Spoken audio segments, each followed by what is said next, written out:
یاد رکھیں آپ بدلہ لے کے عزت نہیں کرا سکتے، عزت تو معافی میں ہے، معافی میں عزت ہے۔ حضرت بایزید بستامی کے ساتھ یہودیوں کا پیشوا رہتا تھا،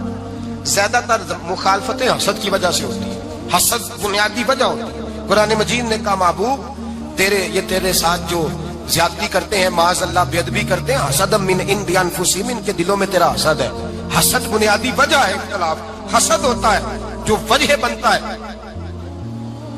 حضرت بایزید بستامی کے پڑوس میں یہودیوں کا پیشوا رہتا تھا، آپ کی مخالفت کرتا، ساری زندگی اس نے مخالفت کی، یہودی اسے بڑا مانتے تھے، اس سے کوئی غلطی ہو گئی سارے اسے چھوڑ گئے، پہلے رئیس اعظم ہوتا تھا پھر غریب ہو گیا۔ ایک دن حضرت بایزید بستامی گھر آئے تو بچے کے رونے کی آواز آئی، زوجہ سے پوچھنے لگے اس کا بچہ کیوں روتا ہے؟ تو کہنے لگی آپ کو پتہ ہے نا اب لوگ اسے چھوڑ گئے ہیں تو گھر میں دیا نہیں جلتا، بچہ چھوٹا ہے اندھیرے میں روتا ہے۔ رات گہری ہو گئی تو حضرت بایزید نے اپنے گھر سے دیا اٹھایا، اپنے گھر سے دروازے پہ دستک دی، وہ باہر آیا تو جناب بایزید کا انداز کیا ہے؟ اس نے مخالفت کی زندگی بھر، انداز کیا ہے؟ باہر آتے ہی نا آپ فوراً اس کو بولنے نہیں دیا، کہنے لگے بھائی سن لے میں پہلے بھی آ سکتا تھا، دیر سے اس لیے آیا ہوں کہ گلیاں سنسان ہو جائیں، لوگ سو جائیں، تجھے اور مجھے کوئی نہیں دیکھ رہا ہے کہ میں ہوں دوسرا تو ہے، اور تو مجھے اچھی طرح جانتا ہے بایزید وہ نہیں کہ جو نیکی کرے گا اور دنیا کو بتائے گا،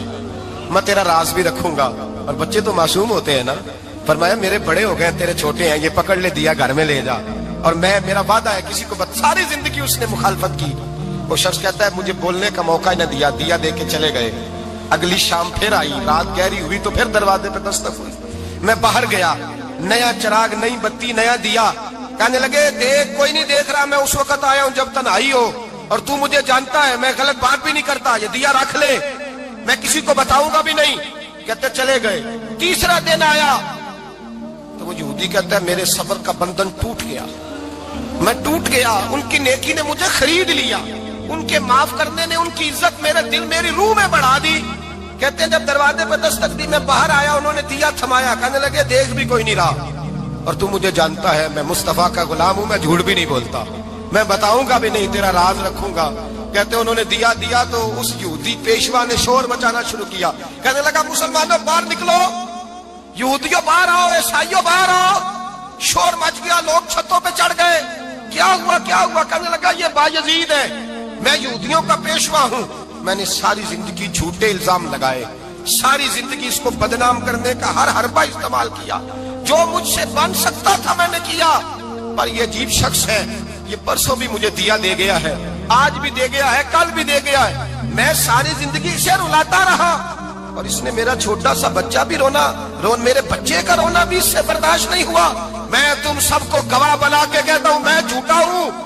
بایزید سچے ہیں، ان کا مذہب بھی سچا ہے، قرآن بھی سچا ہے، اسلام بھی سچا ہے، اور جس مصطفیٰ کا یہ کلمہ پڑھتے ہیں وہ محبوب بھی بڑا سچا ہے،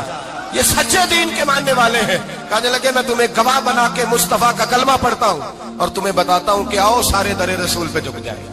بھائی یاد رکھیں، سمجھیں، غور کریں، عزت درگزر سے، اب اس پر میں زیادہ بات نہیں کر سکتا،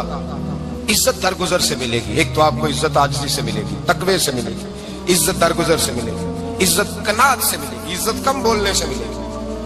اور اگر زیادہ عزت لینی ہے اور عزت اتنی لینی ہے کہ چھا جاؤ دنیا میں، اگر چھا جانے کا شوق ہو نا تو پھر رب فرماتا ہے میرے مصطفیٰ کی غلامی کر لو، پھر میرے نبی کے ہو جاؤ، قل ان کنتم تحبون اللہ فاتبعونی یحببکم اللہ۔ فرمایا تم میرے نبی کے ہو جاؤ، دنیا بھی تمہاری اور دنیا بنانے والا خدا بھی تمہارا ہو جائے گا۔ تم میرے غلامی مصطفیٰ میں عزت ہے، رسول اللہ کی نوکری میں، اور قسم اللہ کی بڑی عزت ہے، بڑی عزت ہے، بڑا وقار ہے، بڑا پیار ہے، بڑا حسن ہے، بڑی رعنائی، بڑا ٹھہراؤ،